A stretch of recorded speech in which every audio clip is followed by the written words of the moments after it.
اعوذ باللہ من الشیطان الرجیم بسم اللہ الرحمن الرحیم۔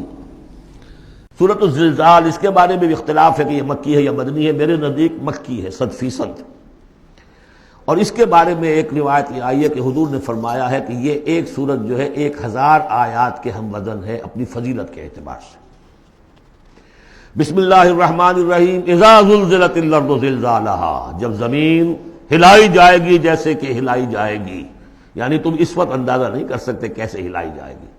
اسی کا نقشہ کھینچا گیا ہے سورہ حج کے شروع میں، یا ایھا الناس اتقوا ربکم ان زلزلۃ الساعۃ شیء عظیم۔ اس قیامت کا زلزلہ بہت بڑی شے ہوگا۔ یوم ترونھا تذہل کل مرضعۃ عما ارضعت وتضع کل ذات حمل حملها وترى الناس سکارى وما هم بسکارى ولکن عذاب اللہ شدید۔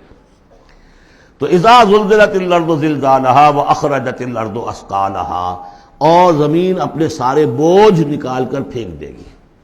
انسان دفن ہوں گے، چاہے دفن ہو چاہے کہیں سمندر میں غرق ہوئے ہوں، آخر ان کے اجزاء کہاں گئے؟ اسی زمین میں ہے۔ سمندر کی تہہ میں بھی تو زمین ہی ہے، کیا ہے؟ اسی زمین میں یہیں سے نکلے تھے ان کے جسم۔ منہا خلقناکم وفیہا نعیدکم ومنہا نخرجکم تارۃ اخری، وہ اپنے بوجھ نکال کے فارغ ہو جائے گی۔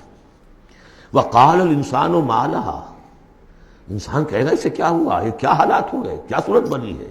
یومئذ تحدث اخبارہا، اس دن یہ زمین اپنی خبریں سنائے گی بھی کہ یہ حضرت انسان میری پیٹھ پر سوار ہو کر کیا حرکتیں کرتا رہا ہے، اس کی خبر بھی دے گی۔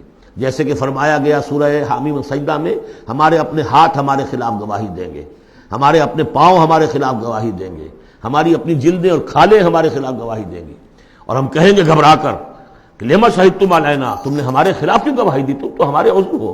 اور وہ کہیں گے انطقنا اللہ الذی انطق کل شیء، آج ہمیں بھی اللہ نے زبان دے دی، اس نے سب کو زبان دی تھی۔ تو یہ زمین بھی اپنے احوال سنائے گی۔ بِأَنَّ رَبَّكَ أَوحَىٰ لَهَا، یہ اس لیے کہ اس کے رب نے اسے حکم دیا ہوگا، اس کی وحی اسے آ گئی ہوگی۔ یومئذ یصدر الناس اشتاتا، یہ اشتاتا وہی لفظ آ گیا، شتا۔ ان سعیکم لشتا، تم اگرچہ انسان ہو، سبھی نظر آ رہے ہو انسان، لیکن یہ کہ تمہاری سعی و جہد کے رخ بالکل مختلف ہے۔ فاما من آتا واتقى وصدق بالحسنى فسنيسره لليسرى واما من بخل واستغنى وكذب بالحسنى فسنيسره للعسرى۔ یہاں فرمایا وہ چیز اب وہاں ظاہر ہو جائے گی۔ یومئذ یصدر الناس اشتاتا، لوگ علیحدہ علیحدہ ہو جائیں گے، لیروا اعمالهم، تاکہ انہیں ان کے اعمال دکھا دیے جائیں۔ یہ اعمال نامہ ہے، کوئی ایک ہی بٹن دبے گا کسی اس بڑے جائنٹ کمپیوٹر کا جو اللہ نے رکھا ہوا ہے اپنے ہاں، وہ آپ کی پوری فلم اور آپ کا ایک ایک لفظ جو ہے موجود ہے۔ فَمَن يَعْمَلْ مِثْقَالَ ذَرَّةٍ خَيْرًا يَرَهُ، تو جس کسی نے ذرے کے ہم وزن بھی کوئی نیکی کمائی ہوگی وہ اسے اپنے سامنے موجود پائے گا۔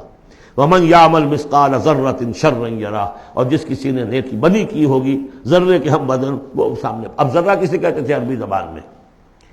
آپ نے شاید کبھی دیکھا ہو کہ یہ چیونٹیاں ہوتی ہیں، ان چیونٹیوں کے بھی انڈے ہوتے ہیں، ان انڈوں سے جو بچہ نکلتا ہے وہ ذر کہلاتا ہے۔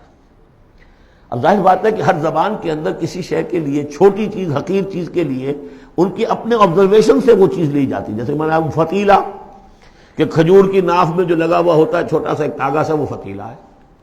نقیرہ وہ کیا ہے؟ تل۔ تو جو چیزیں بھی ان کے ہاتھ میں چھوٹا، ذرے سے مراد ہے کہ سب سے چھوٹی سے چھوٹی شے۔ فَمَن يَعْمَلْ مِثْقَالَ ذَرَّةٍ شَرًّا يَرَهُ، اس کا نقشہ ہم دیکھ چکے ہیں سورہ کہف میں، جب وہ اعمال نامہ رکھا جائے گا، وَوُضِعَ الْكِتَابُ فَتَرَى الْمُجْرِمِينَ مُشْفِقِينَ مِمَّا فِيهِ وَيَقُولُونَ يَا وَيْلَتَنَا مَا لِهَذَا الْكِتَابِ لَا يُغَادِرُ صَغِيرَةً وَلَا كَبِيرَةً إِلَّا أَحْصَاهَا وَوَجَدُوا مَا عَمِلُوا حَاضِرًا، جو کیا ہوگا موجود ہوگا۔ صدق اللہ العظیم۔